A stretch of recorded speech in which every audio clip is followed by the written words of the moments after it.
Pemerintah Provinsi Sulawesi Selatan kini telah menyiapkan rumah singgah bagi warga dari luar kota Makassar yang sedang melakukan pengobatan di rumah sakit di kota Makassar.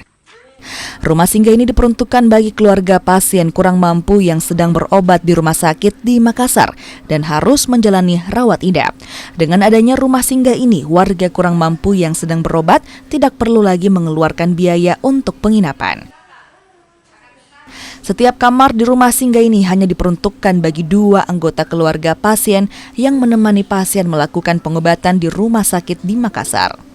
Terlalu banyak keluhan karena banyak warga yang terlantar, kadang ada yang tidur di masjid, pelataran masjid rumah sakit, mereka tidak punya keluarga dan mereka tidak ada biaya untuk sewa-sewa kamar atau sewa kos-kosan. Oh, jadi langsung diarahkan ke sini? Iya. Yang di sini fasilitasnya apa saja? Kami sediakan fasilitas buat kehidupan tinggal di sini, terus kami antar jemput setiap saat, ambulans standby. Sangat membantu ya, karena kita kan dari daerah di sini, keluarga juga jarang. Dulu paling tinggal di rumah keluarga jauh kan, jauh juga tempatnya. Semenjak ada rumah singgah di sini, fasilitas juga dibantu untuk ke rumah sakit, jadi lebih memudahkan kita untuk pergi kontrol.